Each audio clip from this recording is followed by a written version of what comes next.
ইসলামী আন্দোলন বাংলাদেশ এবং তার সহযোগী সংগঠন হাত পাখা দিয়ে নাকি কাকে বাতাস দিয়েছে। অতএব যারা আমাদের ব্যাপারে বলেন যে আমরা গণতন্ত্র প্রতিষ্ঠার জন্য কাজ করছি, ইসলামী আন্দোলন বাংলাদেশ বিগত সময়টাতে ফ্যাসিস্টের যতগুলো নির্বাচন ছিল সমস্ত নির্বাচনগুলোতে অংশগ্রহণ করেছে। ইসলামী আন্দোলন বাংলাদেশ এবং তার সহযোগী সংগঠন সমূহের তৃণমূল থেকে শুরু করে সেন্ট্রাল পর্যন্ত একজন ব্যক্তির বক্তব্য এমন দেখান যেখানে আমরা গণতন্ত্র প্রতিষ্ঠার জন্য কথা বলেছি। ইসলামী আন্দোলন বাংলাদেশ এবং সহযোগী সংগঠনের প্রত্যেকটা সংগঠনের নীতিমালা রয়েছে। আমরা আপনাদেরকে উদাত্ত আহ্বান জানাচ্ছি, একটা লাইন, একটা শব্দ, একটা অক্ষর এমনভাবে আমাদের সামনে উপস্থাপন করুন যেটা প্রমাণ বহন করে যে আমরা গণতন্ত্র প্রতিষ্ঠার জন্য কাজ করছি, গণতন্ত্রকে অগ্রসর করার জন্য কাজ করছি। আমরা ওপেন দৃঢ়তার সাথে বলছি, এটাই আমাদের মেসেজ, এটাই আমাদের বক্তব্য। আল্লাহর জমিনে আল্লাহর দ্বীন প্রতিষ্ঠার জন্য, রবের এই জমিনে শরিয়া প্রতিষ্ঠার জন্য সেই ফজলুল করিম রহমতুল্লাহ আলাইহি থেকে শুরু করে আজকের ফয়জুল করিম, রেজাউল করিম সহ আমরা সবাই দ্বীন প্রতিষ্ঠার জন্য চেষ্টা করছি এবং এটাই আমাদের চূড়ান্ত লক্ষ্য। অতএব যারা আমাদের ব্যাপারে বলেন যে আমরা গণতন্ত্র প্রতিষ্ঠার জন্য কাজ করছি, আমরা স্পষ্ট করে বলছি এটা বুহতান, আমাদের বিরুদ্ধে অপবাদ, মিথ্যাচার, প্রোপাগান্ডা। স্পষ্ট করে বলার পরও যদি আপনারা ক্ষান্ত না হন তাহলে আপনাদের বিষয়গুলোকে উফাউবিদু আমরি ইলাল্লাহ, রবের হাতে ছেড়ে দিলাম। মনে রাখা জরুরি, অতীতেও কেউ এই হক জামাতের ব্যাপারে অপবাদ দিয়ে দিন শেষে সুবিধাজনক কিছু করতে পারেনি। আজকের দিনে যারা অপবাদ দিচ্ছে তারাও আগামীর দিনে কোনো সুবিধাজনক কিছু করতে পারবেন না।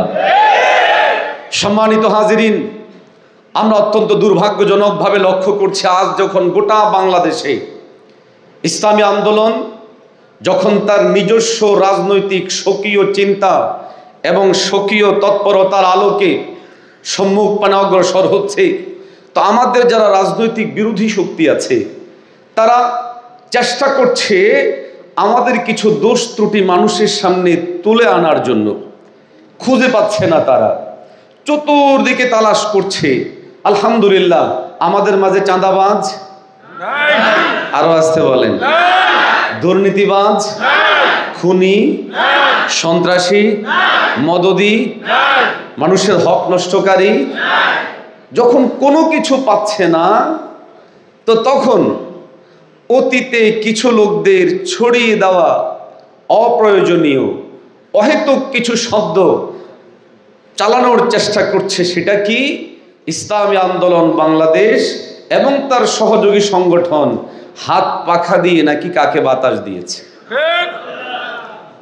আমি আমার শ্রদ্ধেয় ওলামায়ে কেরামদের সামনে বিষয়টা পরিষ্কার করা জরুরি মনে করছি। কেন? কারণ হলো, যদি এই কথাগুলো শুধু রাজনৈতিক প্রতিপক্ষের ভাইয়েরা উচ্চারণ করতেন তাহলে আমাদের কথা ছিল না। কিন্তু আমরা দুর্ভাগ্যজনকভাবে লক্ষ্য করছি যারা এই সমস্ত কথাগুলো বলছেন এদের মধ্যে কিছু ওলামায়ে কেরামদেরও নাম আসছে, কিছু ওলামায়ে কেরামদেরও বক্তব্য আমাদের সামনে আসছে। ফলে আমরা শ্রদ্ধার সাথে বিষয়টা পরিষ্কার করছি এবং স্পষ্ট করে আমাদের অবস্থান আপনাদের সামনে ক্লিয়ার করছি। একটি দল অপর আরেকটি দলের দালালি কিংবা অপর আরেকটি দলের দোসর কিংবা অপর আরেকটি দলের রাজনৈতিক দলের সহযোগিতা মৌলিকভাবে দুটো জিনিসকে সামনে রেখে করে। একটি রাজনৈতিক শক্তি আরেকটি রাজনৈতিক শক্তির সহযোগিতা দুটো জিনিসকে সামনে রেখে করে। এক, রাজনৈতিক সুবিধা ভোগ। দুই, অর্থনৈতিক সুবিধা ভোগ। 1985 সাল থেকে 2025 আপনাদের সামনে আমরা ওপেন চ্যালেঞ্জ ছুড়ে দিচ্ছি, গোটা বাংলাদেশের কোথায় কখন ইসলামী আন্দোলন বাংলাদেশ অর্থনৈতিক সুবিধা নিয়েছে কিংবা ক্ষমতার ভাগাভাগি করেছে আমাদের সামনে দেখান। 56,000 বর্গ মাইলের 1 ইঞ্চি মাটিতেও নিছক শুধু অপবাদ দেওয়া ছাড়া স্পষ্ট কোনো প্রমাণ আগেও কেউ দেখাতে পারেনি, আজকেও কেউ দেখাতে পারবে না।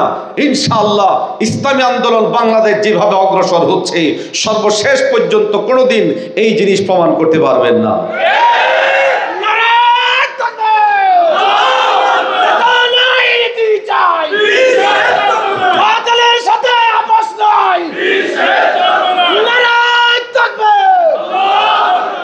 হাজরিন, দ্বিতীয় যেই গুরুত্বপূর্ণ পয়েন্টটা আমাদের প্রত্যেকের মাথায় রাখা জরুরি, কারণ যদি কোনো অগ্রহণযোগ্য কোনো মানুষ কথাগুলো বলতো, একটা কথা ছিল, আমরা ইদানিংকালে লক্ষ্য করছি রাজনৈতিকভাবে মজবুত এবং শীর্ষ অনেকেও এই কথাটা বলছেন, অনেক সাংবাদিকরাও কথাটা বলছেন। সেটা কি?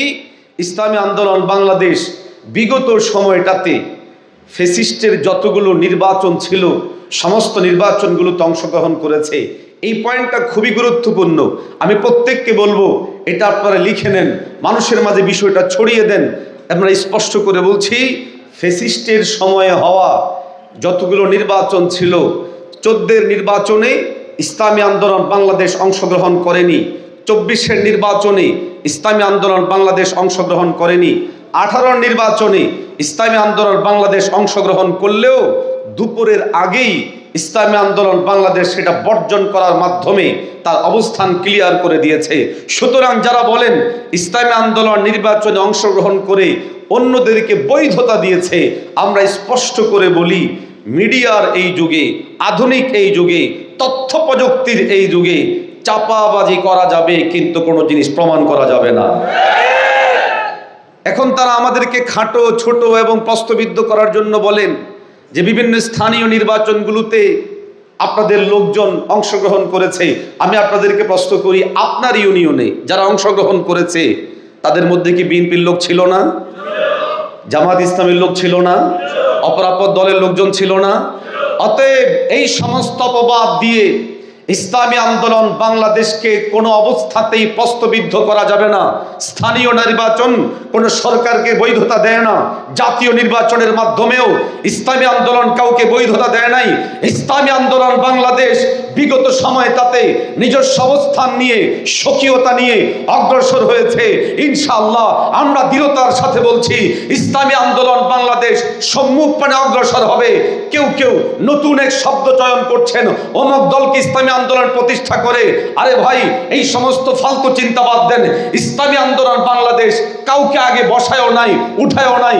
ইসলামী আন্দোলন বাংলাদেশ নিজস্ব রাজনৈতিক স্ট্যান্ড নিয়ে চলছে, আগামীর দিনেও চলবে। দিন শেষে ইসলামকে বিজয় করা পর্যন্ত আমাদের এই মিশন চলতেই থাকবে ইনশাআল্লাহ।